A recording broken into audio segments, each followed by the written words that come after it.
à d'autres genres que le masculin et le féminin depuis la nuit des temps. Donc on trouve des références dans des images ou dans des écrits qui datent de l'Égypte, par exemple, du Second Empire. Bonjour Sophie et bonjour tout le monde. Comment vas-tu? Salut. Bah, très bien, et toi? Ça va très bien, je te remercie. Je rappelle un petit peu le principe. Aujourd'hui, dans cette chronique, on prend un sujet. Moi, je fais des petites recherches sur les plus grosses idées reçues que l'on peut avoir sur cette thématique et on demande à un ou une intervenante de déconstruire ces idées reçues. Donc aujourd'hui, la thématique que l'on a définie, c'est le genre. Donc c'est ces 5 idées reçues autour du genre que l'on va tenter de déconstruire aujourd'hui. Mais avant tout, je vais te laisser te présenter. Donc ouais, moi je m'appelle Sophie, donc je suis chargée de mission prévention jeune à l'ALS et je m'occupe plus spécifiquement du dispositif Sexpo. Donc Sexpo, c'est un parcours ludique et interactif qui est constitué de 4 grandes thématiques autour du corps, de la prévention, des identités et de la société. Voilà, et donc je suis avec des groupes de jeunes et on déambule dans l'exposition. Donc c'est une exposition. Voilà, donc ils ont des choses à manipuler, il y a des jeux à faire et puis il y a beaucoup d'infos à aller chercher sur les différents panneaux. Donc voilà, Sexpo, c'est ça. Ok, 5 idées reçues et la première, c'est le genre ou la théorie de genre est un mouvement nouveau. Oui. Alors du coup, je pense qu'on peut peut-être commencer en définissant ce que c'est le genre. Donc le genre, on le différencie du sexe. Le sexe, donc c'est une donnée biologique, hein, c'est l'anatomie, les chromosomes, les caractères sexuels. Le sexe, il peut être masculin, féminin ou intersexe. Et le genre, ça va être les constructions sociales, c'est ce que la société considère comme masculin ou féminin. Donc ça veut dire, si j'explicite un peu, que si un enfant naît avec une vulve, on va s'attendre à ce que cet enfant fasse preuve de douceur, de coquetterie, qu'elle soit sage, qu'elle prenne soin des autres, etc. Et si l'enfant naît avec un pénis, on va plutôt l'inviter à être courageux, aventurier, pas trop dans l'émotionnel. Voilà, donc en gros, c'est ça un petit peu le genre. On a l'impression que c'est des gros clichés, en fait, qu'on n'éduque plus trop les enfants comme ça aujourd'hui, mais c'est encore hyper présent. Par exemple, il n'y a qu'à mettre le nez dans un catalogue de jouets au moment de Noël, c'est encore hyper scindé. Il y a d'un côté le rose, de l'autre côté le bleu. Donc avant même la naissance, en fait, du moment que les parents apprennent le sexe du bébé, il y a tout un tas de représentations en fait qui va tomber sur cet enfant à partir du moment qu'on sait si cet enfant il a une vulve ou un pénis. On va choisir par exemple la couleur de la chambre du bébé, les habits, les premiers jouets, les premières lectures, etc. Et tout ça, ça fait que en fait on baigne dans ce bain de genre avant même d'être en vie, hein, avant même d'être né. Du coup, et tu me demandais si c'est un mouvement nouveau, en fait, les questions de genre, etc. On peut avoir peut-être l'impression des fois que c'est un mouvement nouveau parce qu'il y a de plus en plus de personnes qui s'expriment sur l'impact des stéréotypes de genre. Mais finalement, c'est des questions qui sont là depuis très longtemps. Par exemple, la fameuse phrase on ne naît pas femme, on le devient de Simone de Beauvoir, ça date de 49 et c'est déjà de ça que ça parlait. Après, il y a eu aussi les études de genre qui ont commencé à se développer dans les années 70. Donc voilà, ça, c'est des choses qui sont pas nouvelles, en fait. Ça, c'est un terme, théorie du genre, qui est plutôt utilisé par les opposants et les opposantes aux études de genre. Mais il n'y a pas une théorie du genre. En réalité, il y a bien des études de genre qui sont pluridisciplinaires. Donc c'est pour ça qu'on les met au pluriel, parce qu'il y a des psychologues qui travaillent dessus, des sociologues, des anthropologues, des historiens, des historiennes. Il y a vraiment beaucoup de disciplines. Et voilà, ces études de genre, elles mènent en général, elles mènent souvent à des politiques publiques pour promouvoir l'égalité. Voilà, donc en fait, le fait de parler de théorie du genre, ça témoigne d'une incompréhension sur ce que c'est sur ce que c'est que les études de genre. Deuxième idée reçue, le genre c'est du militantisme et un effet de mode. Ah, j'ai parlé du concept de genre. Les identités de genre, c'est un petit peu différent. L'identité de genre, c'est est-ce que je me sens homme, est-ce que je me sens femme, est-ce que je me sens un peu des deux, est-ce que je me sens ni l'un ni l'autre. En réalité, c'est qui je suis, quoi. l'identité de genre. Et bah, tu me parlais un peu d'effet de mode parce que bah, on assiste de plus en plus à une remise en question en fait de la division entre le masculin, le féminin, très stricte comme ça. Et il y a de plus en plus d'identités, on entend parler de plus en plus d'identités plus diverses. Bah, par exemple, l'année dernière, il y a eu un sondage YouGov qui est sorti, qui était commandé par l'Obs, qui exprime qu'il y a en fait 14% des 18-44 ans qui se sentent concernés par la non-binarité. Donc la non-binarité, c'est le fait de se sentir ni exclusivement appartenir au masculin, ni exclusivement appartenir au féminin. Et donc, bah, voilà, ça fait quand même un paquet de personnes. Donc c'est un peu à nuancer, parce que 14%, il y a 6% qui se sentent tout à fait concernés et 8% qui se sentent plutôt concernés, mais ça fait quand même beaucoup de personnes. Et c'est vrai qu'on entend souvent que c'est un effet de mode, que c'est la dernière mode, le fait d'être non-binaire, etc., comme si en fait ça n'avait jamais existé. Mais c'est quelque chose qui a toujours été là en fait, et on trouve des références à des genres, enfin à d'autres genres que le masculin et le féminin depuis la nuit des temps. Donc on trouve des références dans des images ou dans des écrits qui datent de l'Égypte, par exemple, du Second Empire, dans le peuple maya, la civilisation maya. Même chez Platon, on trouve des références à trois genres, un genre masculin, féminin et androgyne. Donc en fait, ça, des personnes qui sortent des frontières du genre, en fait, il y en a toujours eu. Par contre, ce qui est nouveau un petit peu, c'est la visibilité, les espaces de parole qui sont un petit peu plus importants aujourd'hui, bah, notamment à travers les réseaux sociaux. Donc les personnes, voilà, elles ont un petit peu plus la possibilité de prendre la parole sur ces questions-là. Et puis en termes de représentation, bah, il y a quand même, on voit de plus en plus de personnes qui brouillent un peu les codes de genre, dans la pop culture notamment. Il y a des chanteurs, chanteuses qui sont dans ces discours-là. Dans les pubs, on commence à voir aussi. Beaucoup dans les séries, il y a beaucoup de personnages qui bousculent un peu les normes de genre. Donc, c'est une visibilité, voilà, qui fait que il y a plus de visibilité, plus d'espace de parole. Donc, les personnes se sentent peut-être un peu plus autorisées à explorer leur genre. Plus tabou. Un petit peu plus tabou, effectivement. Bon, après, c'est pas parce qu'il y a plus de visibilité aujourd'hui qu'il n'y a pas toujours des violences. Donc, la société, elle est encore très violente par rapport aux personnes qui sortent des cases masculines ou féminines. On connaît notamment les problématiques de harcèlement scolaire, des agressions de rue. Donc, voilà, tout ça, c'est peut-être, enfin, ça permet de dire que c'est finalement assez peu probable que les personnes expriment une non-binarité juste pour suivre une mode ou pour faire genre je suis trop stylé, je suis ouvert. Idée reçue numéro 3. Alors, c'est un coup du lobby LGBTQ+. J'ai l'impression que derrière cette idée reçue, il y a un petit peu une idée de propagande, c'est-à-dire que le lobby, le fameux lobby LGBTQ+, il voudrait que tout le monde se mette à sortir des normes de genre ou à devenir trans ou non-binaire.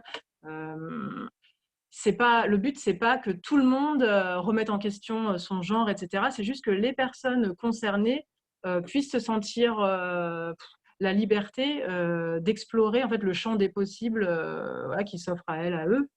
Donc c'est juste voilà le fait pour les personnes de pas rester coincées dans des normes, dans des comportements, dans des attitudes qu'on attendrait d'elles juste à cause de leur anatomie. Donc en fait, c'est simplement l'idée derrière tout ça, c'est que les personnes soient plus épanouies, hein, tout simplement. Quatrième idée reçue. Ouais. Le genre, au final, c'est binaire.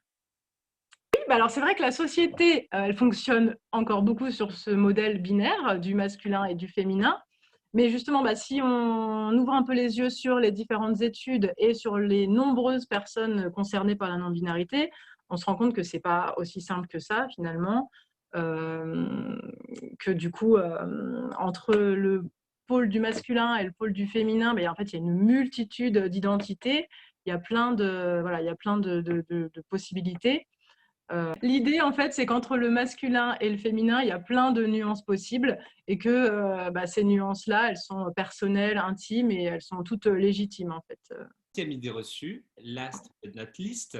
Le genre, c'est, enfin, ou du moins la théorie de genre, c'est anti-enfant, anti-parent, anti-société, anti-réalité et anti-biologie. c'est vrai qu'on parle souvent de déconstruction des normes de genre. Ça ne veut pas dire faire imploser la société ou brûler tous les repères sociaux. Ça veut juste dire, en fait, c'est juste cette idée de déconstruction des normes de genre, elle est là pour mettre en lumière le fait que les stéréotypes de genre, ils ont des effets négatifs.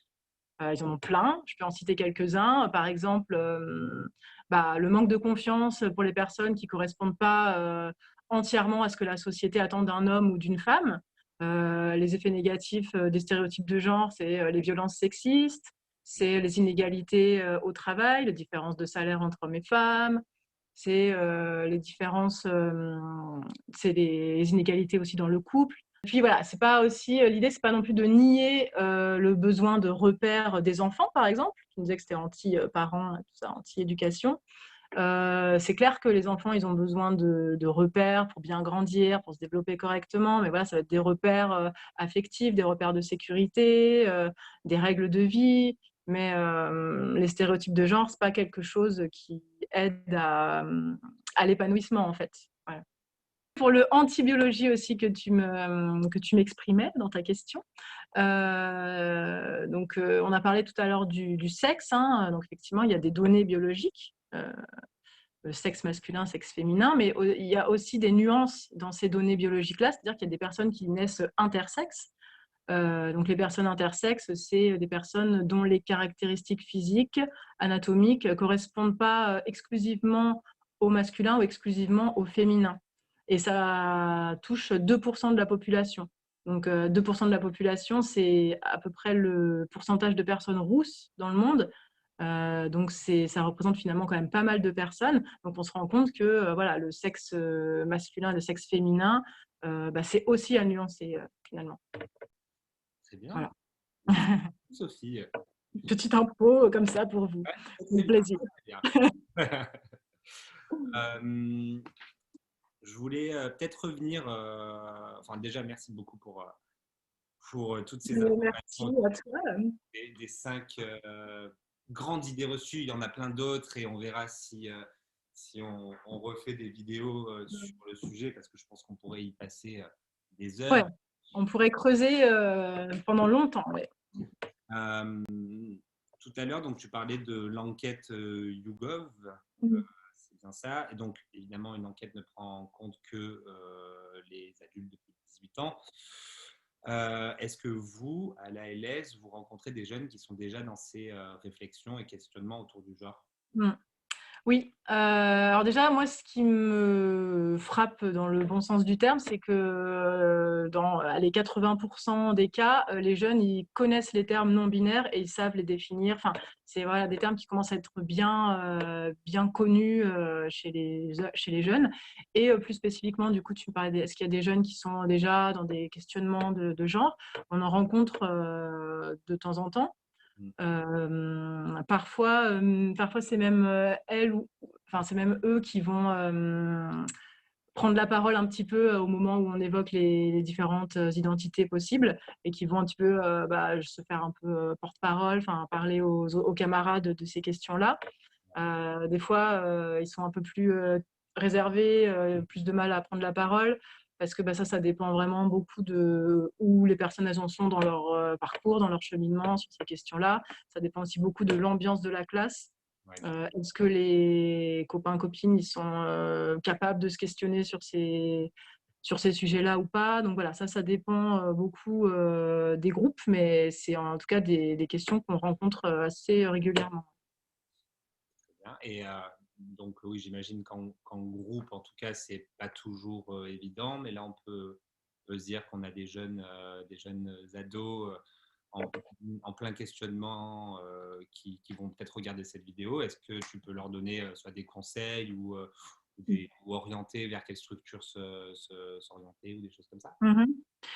Oui, alors des petits conseils à donner, ce serait de se diriger vers le centre LGBT+ de sa ville ou de la ville la plus proche si on n'en a pas, puis de se renseigner si au sein de ce centre, il y a des assos qui proposent de l'accompagnement pour les personnes trans ou qui sont en questionnement de genre.